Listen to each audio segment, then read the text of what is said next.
I'm going to talk about the silk industry. My whole life has been involved in the wonderful fibre of silk. So being in Bradford, you would think that I'm in a foreign land here, but of course a great deal of the success of Bradford has been built on the success of silk. And the Manningham Mill that you see in this town is really the success of that spun silk. Lots of you students will have spun 260s. I get this thrown at me lots by students. What sort of silk are you using? 260s. What does that mean, 260s? I don't know actually. It's what was written on the yarn store wall, and that's what I'm using. Well, that's actually Lister. You've got Samuel Lister to thank for that 260s, because he wanted to create a silk yarn made out of all the waste product of silk. And where does it come from? Let's get my little Tesco bag out here. You can't buy these in Tesco's, by the way. But, oh dear. They were all nice and round when I set off this morning. They're a little bit flat now, some of these. But these are silk cocoons. And when you unravel one of these cocoons, you can get 1 mile of continuous filament silk off of a cocoon. The problem is that you end up with broken cocoons and waste that you can't actually use. And Lister perfected the comb to actually utilise all of that waste. And the success of the spun silk industry is down to his invention. And that success built the biggest mill in the world at one point, 18 acres of covered space still in this fair city of Bradford. So, what's a cocoon? Well, this is the spun silk. Inside there, if you get in there, there's the little chrysalis, which is, he's gone to heaven now, gas mark 4 for about 20 minutes. What you actually get is 1 mile of beautiful silk. And we talked about fibre in the wool trade, and the silk trade is governed by denier. Now, girls, you all know about denier, don't you? Because when you stuck your toe through your 10 denier tights, you realised that they're a whole lot thinner than your 20 denier tights. So a little bit of history here. Did you know about denier? Let me tell you, Fred Denier, he's a Frenchman, and Fred Denier, he went out with a girlfriend, and she was a little bit on the short side. So when he knitted the first stockings for his girlfriend, he knitted away there, and he actually worked out, when he finished one stocking for her, that he'd used the weight of 9,000, let me get it right, the denier is the weight of 9,000 metres of silk. 9,000 metres. If only she'd have been a bit taller, he'd have had 10,000 metres in that measurement, and that would have made life so much easier for all of us, because we would have had the metric system so much earlier. So the whole of the denier system is based on the weight in grams of 9,000 metres of silk. So this is where this comes from. My business is not in spun silk at all. The silk industry of this country is in continuous filament silk, and this is where we actually unravel those cocoons. We don't do that at all here. We do it in China. 90% of the world's pure silk comes from China. And if there's one fact you must go home with this weekend, that is that 60 million families in China today are reliant upon the silk industry for their livelihood. 60 million families are involved in the silk industry. So that silk industry is where we start with our raw material. We make it into beautiful fibre, and again it's the thread here. I've got a little yarn wrap here, but you won't see this. It's what we call 40-44 denier. Why is it 40-44 and not 40 denier or 44? Well, in the silk industry, you have got fat silkworms, and let's find a little one here. And you've got little ones, you know, these are tiny ones. And so there's 10% difference in the actual thread diameter. So when you make the silk, you have to decide, well, it could be 40 denier and it could be 44 denier, depending on whether it was a good harvest, whether you had fat silkworms or thin silkworms. And so that's the variation we have on this fibre. The making of the fabric out of this very, very delicate fibre has been a craft that we didn't have. We were a nation of wool weavers. We're talking about wool today, but the silk industry doesn't come to this country until the Huguenots arrive. The revocation of the Edict of Nantes, 1685, is a magical time, because that's the year when the King of France threw out all the Huguenots. In that year alone, you had two options. If you were in France, you could become a Catholic, or you could have your head cut off. So the Huguenots, the Protestants of France, fled into Europe to try and escape from prosecution. In that 1 year alone, we had 150,000 Huguenot refugees arriving destitute upon our shores. And they brought with them those wonderful skills that many of us today enjoy, the art of making silk. Those Huguenots were settled initially in the city of Norwich, in Canterbury, in Gloucestershire. But the problem was that really the weavers of this country didn't want those Huguenots. They weren't happy about that. And in fact, eventually an Act of Parliament had to be passed to give the Huguenots a settlement in this country. And that settlement was Spitalfields, just outside Bishopsgate, and that's where the whole of the silk industry began. So how come today the silk industry, which could be anywhere in England, but it isn't, it's in Sudbury in Suffolk, right on the Essex-Suffolk border. Why is that there? Well, the silk Huguenot weavers of Spitalfields, they became so successful that the Spitalfield Act had to be passed to give the Norwich weavers a fair crack at the whip. And in the late 18th century, the Act was passed. What would you do if you were Samuel Courtauld and you were in Spitalfields and somebody said to you, you've got to pay a levy on your woven goods, but if you move just outside of Spitalfields, you can evade the tax? Well, if you move into East Anglia and you move onto the Essex-Suffolk border, you're just far enough out of Spitalfields to evade the Spitalfield Act. And so the silk weavers began to move out to that area so that they could actually apply their trade without having to forfeit taxation. They went all over the country, not just into East Anglia. But today, the centre of Sudbury now has become the actual centre of the United Kingdom for silk production. And we're still there. We're still manufacturing the most beautiful silk fabrics.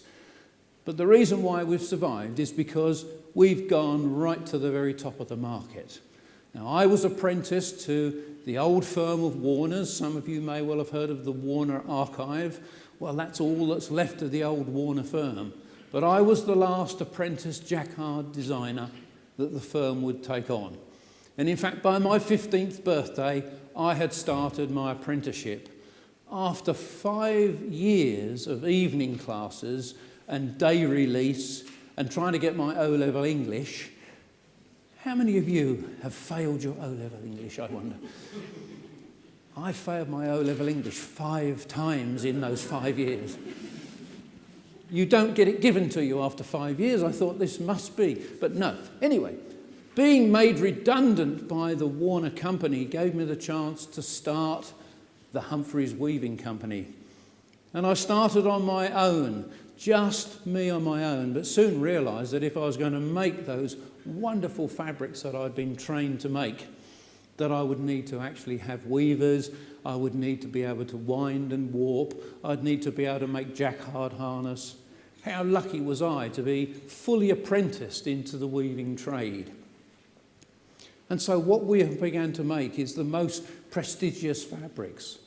Warner's had that reputation of making fabrics for king and country, the most spectacular furnishing materials. And when I inherited the old looms from the firm, I began to pick up on those very same contacts. And those contacts are so important. Today, all you guys here have got the chance to make contacts. And you may not appreciate it, but you are making contacts today that could seal your whole future in the textile industry. So you must circulate, you must talk to us old guys here before we suddenly fall off the edge, because it's so important to make those contacts in the silk industry. So, I've got some fabrics. Can we have the lights up, please? Because we're all sitting in the twilight here, which is very romantic. If we were going to have a dance, that would be great. But somebody at the back, somewhere, needs to turn the lights up for me so that we can see the lovely fabrics I'm going to talk about. These fabrics that we actually manufacture today are bespoke. We don't weave stock. And I learnt very early on that my designs, as fantastic as I thought they were, rather fell on deaf ears when it came to showing those interior decorators how wonderful my fabrics were.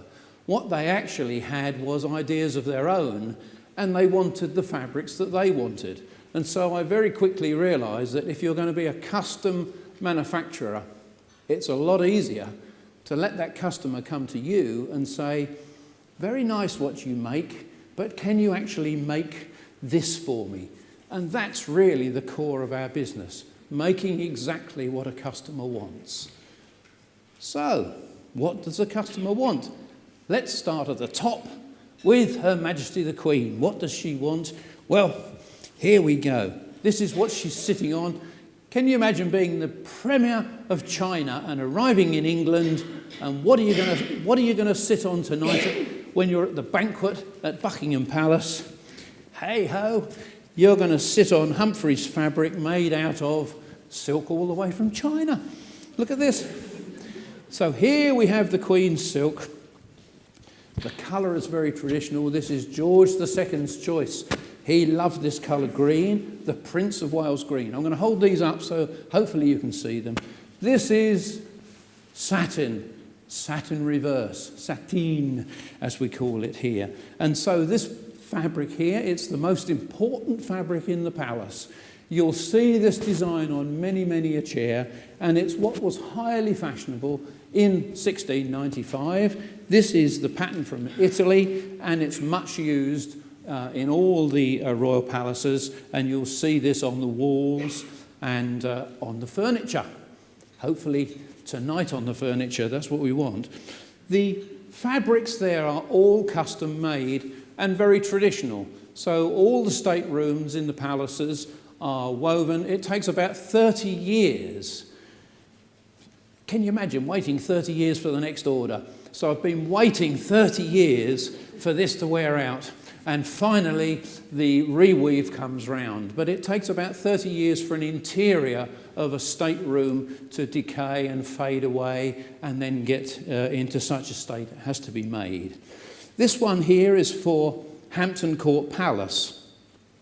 And this is typical of the fabrics 1690, 1700, and this is, oh look, if I show it there you can see the colour a bit more, can't you? This is the moire pattern. We're one of the few firms that can moire silk now, and we put this pattern in after it's been made, so we've got pure silk in the warp, and then we have a linen weft in this, and linen takes the impression of the moire so beautifully. We create this by rolling two pieces of material together at the same time. We put 9.5 tons of pressure on the rollers at 120 degrees, and in goes that watermark. And if you go to the Cumberland Suites at Hampton Court Palace, you will see this beautiful fabric. Now, what those Huguenot weavers were up against in the early years of their existence were the Norwich weavers. They were trying to communicate to particularly the City of London with wool. So here's a bit of wool. This is not wool made in Bradford. This is a bit of wool made in Sudbury. We can still make wool down there as well, you know. This is pure worsted.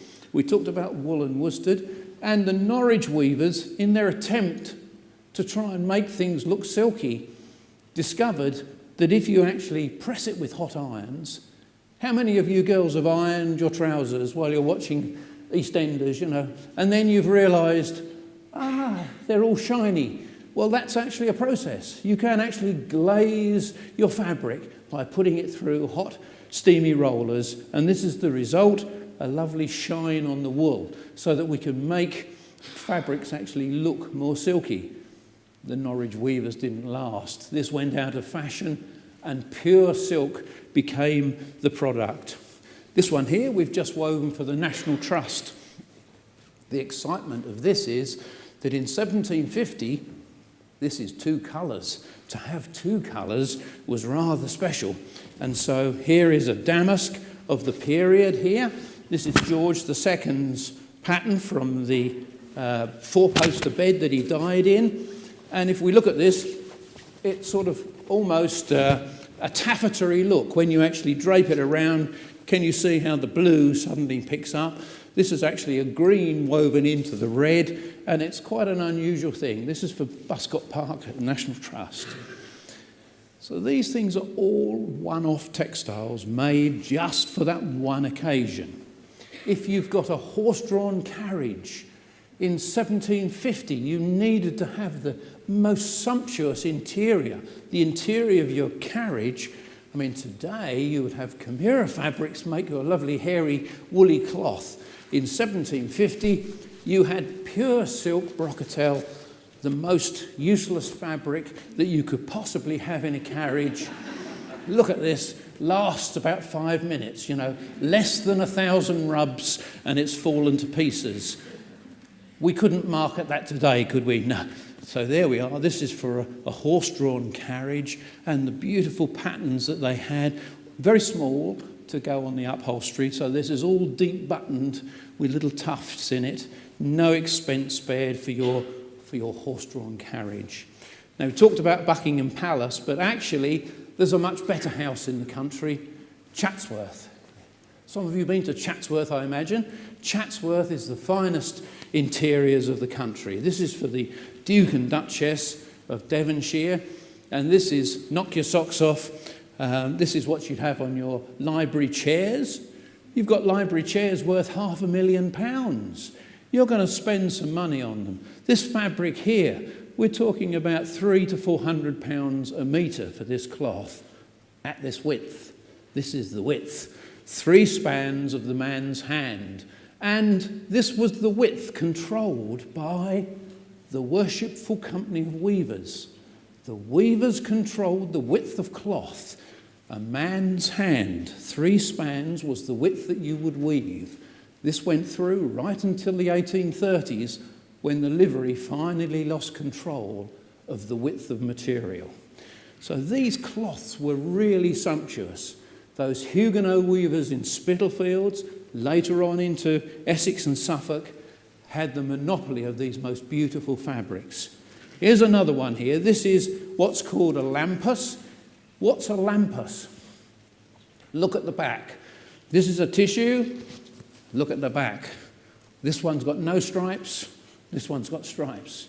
We're lampusing here, so we change the colours as we go through, and so you can get more colours into the surface of your cloth by mixing your colours in strips, so that where you want the little colours to come up, they come up in bars. You don't see the bars on the face because magically we've spent hours designing those bars out of the cloth. So this is in the state dining room at Chatsworth House. The interesting thing now is that people, they don't want everything to look absolutely fantastic.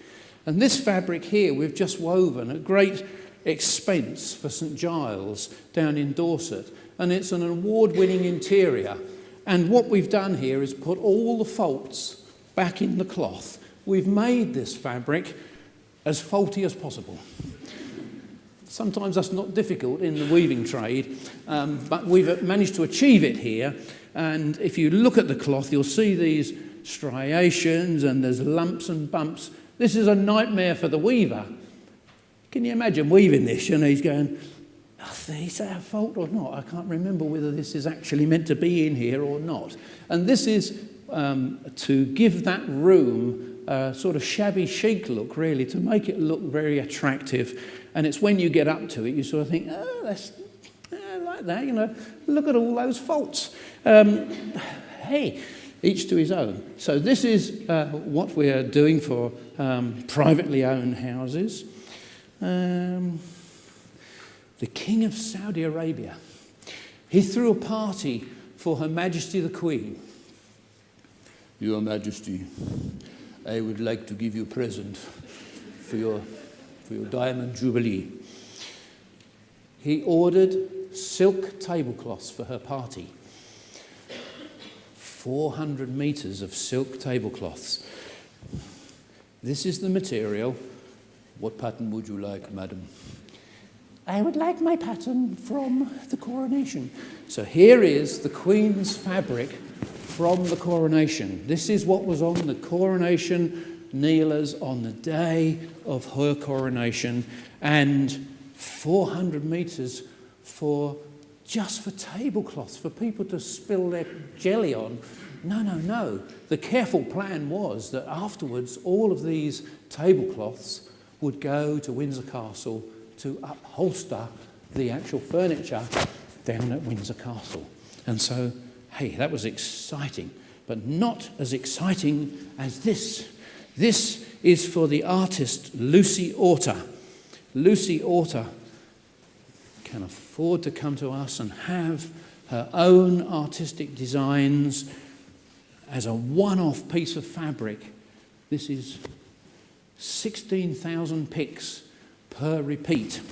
And this is a tablecloth to celebrate harvest, commissioned to be put out in Peterborough Town Square in front of the cathedral to celebrate harvest. And this is an artist working with us to have a one-off piece. So we can weave very small amounts, custom design, custom woven, just for that one particular piece of art. And this will become one of her collectible pieces. Now, the Prime Minister, what's he worrying about tonight, eh? While we're supping our supper tonight, the Prime Minister will be sitting in his study, hopefully worrying about what the old Chinese Premier is going to say or what he's not. And while he's sitting in his chair, hopefully he'll be rubbing the arms of the chair, because on those arms of the chair is this material. He's got a lovely little study, and he can sit in front of his William Kent glowing fire, worrying about the nation and all of our hard-earned taxes. And while he's doing that, he'll be wearing this out. This only does, well, it only does about 12,000 rubs, which is not very good. But that's what we want, isn't it? In the business, we need to keep having return business. If you design it too good, you know, it lasts forever, and it's no good. The one thing we know about silk is silk does not last forever. Silk slips away. And so let's talk about this one here. Girls, when you get married, what are you going to do? Are you going to have your own custom wedding dress? Yes, hopefully you'll come back to us and have it made. And when you come to have it made, why not your boyfriend's poetry put into the background? You don't want a white one, you want a black one, because you're a goth, and you actually you want the real thing. Look at this, and let's have a dragon. Look at the dragon. This is for the train. This is a one-off piece of fabric for the train. You can spend hundreds and hundreds of pounds on this type of thing. And this is the custom that we're going after. Somebody who brings us her love poems, and she wants butterflies with skulls. There's something about butterflies with skulls. It comes from a film or something, doesn't it? I was told about that the other day. But in all the butterflies, we had to put skulls. And the poetry has to be legible. You have, while he was standing at the altar, he's focusing in on his new wife's dress, thinking, did I really write that? It's terrible, isn't it? And so there's the love poems, and it's a one-off dress. It's only going to be worn for that one day. What do you do if you are the richest property owner in Hong Kong? You have got so much money and you want to spend it. You've got a Rolls Royce. It's a 1933 Phantom 3. The bonnet is from here to the wall, you know. It's just an amazing machine. And what this client wants is to be able to fling the door open at Ladies' Day at Ascot and blow everybody's socks off with the interior. She's our customer. She's the one we're looking for. She loves peacocks. She wants peacocks everywhere. Here is a peacock. This is not printed. This is woven. Here is her peacock. The thing is, she wanted one facing on one side of the chairs. Can you see the peacock? This is for the interior of a car, 2 peacocks, so we weave it all going one way, then we weave the same design and we reverse it out and weave it all the other way. And when she saw the hedge that the peacock's sitting in, she said, "Oh, I love the hedge. Can I have the hedge down the sides of the Rolls Royce?" Inside, not outside. And then she saw the clouds in the top here and said, "Can I have the clouds in the roof lining?" Yes, because this little branch in the hedging here, it just fitted so nicely on the sides of the doors. Can you just weave that piece for us? Yes, we can. We'll get rid of the peacock and we'll weave lots of hedge for you just with that little branch, just for the door trims. Wonderful. We wove this over and over and over just for that interior. It's the most amazing car. It is shipped from Hong Kong to England every year for Ladies' Day at Ascot.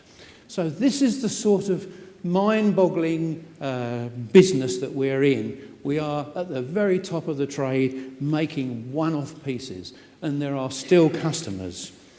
Now, the last piece in my little show here is pretty plain, pretty ordinary, you would think, wouldn't you? This here. Now, so I get my facts right here. Sean Parker. Who's heard of Sean Parker? He is the Facebook founding president. He decides to get married. Now, what would you do if you were that guy? First of all, he has a $10 million wedding. This is no ordinary wedding. He commissions the Oscar-winning costume designer from Lord of the Rings for the wedding. She decides that all 400 guests will need to be suited. She's not going to have any of that Bradford wool. Oh, no. No. We did all the guests in pure silk for that one day, and they all had different variations of the same fabric. This is the suiting material for the guests. And it just shows you how extravagant, yes, but look at the employment that it's created. It's kept us busy at the mill. We've been working right up to midnight making these wonderful fabrics for these people. And all those guys now who had those suits, they're all in their wardrobes all over the world, and they're thinking, when am I ever going to wear that? When am I going to wear that lilac suit again with that strange pattern? That's the sort of business that we're in, making one-off pieces of material. So I've spent my whole life in this textile industry, and one thing I have learned is that if you're going to be an entrepreneur, if you're going to make your way, you've really got to use this up here. You've really got to get with it. And many of you students today will come for an interview and you will gaily put on your CV, competent in Microsoft Office. Be warned. Be warned. If you come for an interview with me, you will have a Microsoft Office test, because there are so many people who did that when they were 15 and when they were 16, and they haven't done a pie chart since. And so beware to actually get on your CV what you can do. Please brush up on your Excel and your PowerPoint. Get competent with it so that when you arrive for an interview, you could actually sit down and type a letter. You could actually do a business letter. And don't be afraid to do a business letter. Many students come to me and they say, I've sent off loads of applications and nobody's responded. Really? How many letters did you write? Oh, right. I didn't write any letters. I just emailed the whole country. I just actually went beep and sent all of these letters all over the country. And you know what happens when we get those beep? What we do at the other end is we go beep, and we get rid of those as well because they don't mean anything anymore. Now, if you want to actually get a chance, it is so nice to receive a written letter, a letter with a signature. Hello, I'm Emily Smith. I've just graduated. Can you help me, please? I'm looking for a job. Here's my wonderful CV. Please get rid of all the pictures. Don't send that creative CV. We don't want that. What we want is 2 nice sheets of your history. We do want to know that you worked in Tesco's. We do want to know you worked in Boots. We do want to know that you worked in the bar on a Saturday night and you did that for 3 years while you struggled to pay all your bills, because that's the character we're looking for. We want to see all of that in your CVs. What we don't want is actually nothing. I'll keep all that out. We do want to know that you were a scout leader. We do. We want to know that you were actually a Duke of Edinburgh award winner. That is so important to us when we're looking for you. I think we're going to have a dance in a minute, actually. It's fantastic, isn't it? Maybe that's my cue to get off, actually.